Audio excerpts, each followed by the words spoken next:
If you turn on your TV for even 5 minutes, it's pretty much impossible to miss them. All those ads for Medicare Advantage plans. They promise you the world, right? More benefits, zero premiums, everything all wrapped up in one neat little package. But there's a whole other side to that story, and it's what happens when you actually need to use the coverage they're selling. And it all starts with a really compelling promise. Look at this quote. It's from a real beneficiary, and it captures a story we hear all the time. He went with a Medicare Advantage plan because, honestly, on paper, it just looked like a much better deal. It seemed less expensive. But this is where the story takes a turn. When he actually got sick, when he really needed that care he signed up for, the reality was completely different. He just hit a brick wall of delays, denials, and flat-out refused payments. And this gap, between the promise and the reality, that's what so many people are dealing with right now. So what in the world is causing this massive gap? Well, a huge part of it comes down to a process called prior authorization.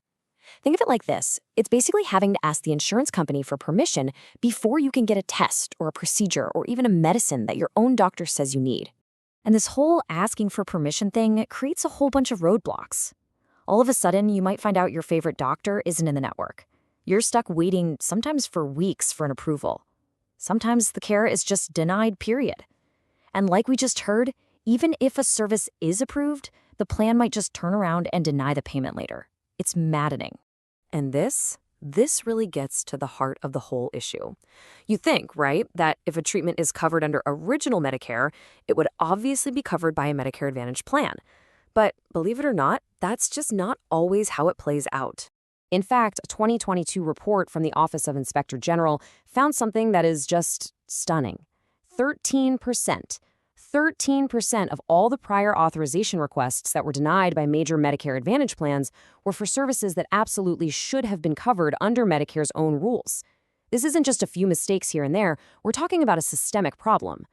Now, this constant battle over approvals and payments, it doesn't just hurt patients. It's putting the entire healthcare system under a ton of strain. And it's forcing a lot of hospitals and doctor groups to make some really tough choices.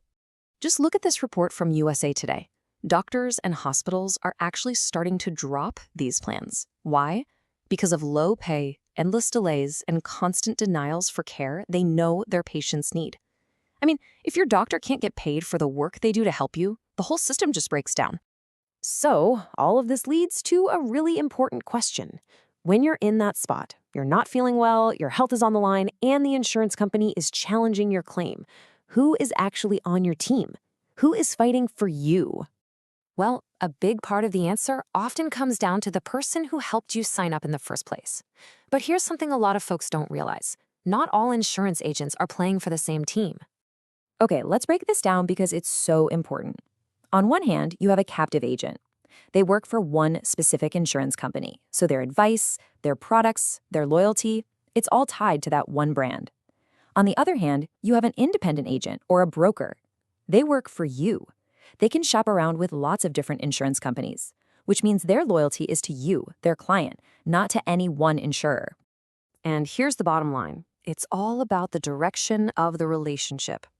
An independent agent's entire job is to represent your needs to the insurance company. A captive agent, well, they're there to represent their company's interests to you. It's a fundamental difference. And this difference becomes absolutely critical the moment you have to file a claim. An independent agent isn't just someone who sells you a policy. They're supposed to be your professional advocate when you need it most.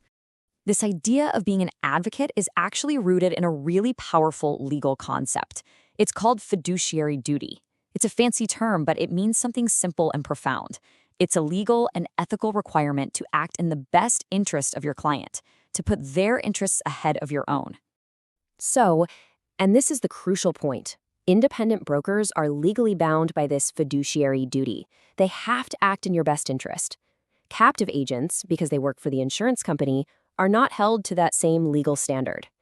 So what does that support actually look like? Well, an agent who's your advocate can guide you through the complicated claims process. They'll get on the phone with the insurance company for you.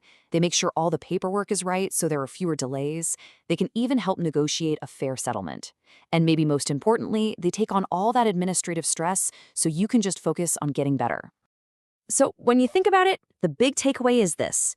Choosing a health plan, that's just step one. Choosing who's going to be your advocate, who's going to have your back when things get tough, that's every bit as critical. And that really leaves us with one final question to think about.